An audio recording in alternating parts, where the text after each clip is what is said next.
insan hər hansı bir addımı iki məqsədlə atır. Bunu Stanford Universitetinin başqa bir professoru yazmışdı. Efirlərin birində danışmışam ictimai televiziyada. Bir, xərc fayda prinsipi ilə mən bu çayı içirəm, ona görə ki, bunun mənə faydası var. Ləzzət alıram çaydan. Hər hansı bir işi. Bir də var kimlik, identity, kimlik, şəxsiyyət.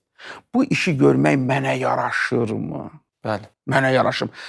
Buna əsasən, bəzən bir şey sənə xərc fayda prinsipi ilə faydalıdır. Məsələn, sənə təklif edirlər ki, büdcədən, dövlət büdcəsindən oğurluq eləyib, sənə 100 min manat, 1 milyon manat, nə bilim 10 milyon pul verəcəyik. Xərc fayda prinsipi ilə uyğun gəlir. Heç kim də bilməyəcək. Sonra deyirsən ki, bu mənə yaraşır. Axı mən müəlliməm. Axı mən vətəndaşam. Fərqi yoxdur. Mən Azərbaycanlıyam axı. Azərbaycanlıya yaraşmaz axı. Dövlət büdcəsindən oğurluq eləsin.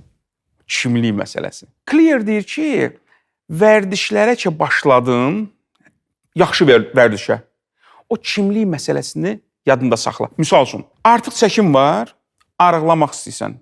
Başladın indi az yemək vərdişini formalaşdırmağa. Yaxşı. Deyir demək ki, arıqlamaq istəyirəm. Denən ki, sağlam olmaq istəyirəm. Sağlam olmaq kimliyini özündə formalaşdır. Xatırlat tez-tez.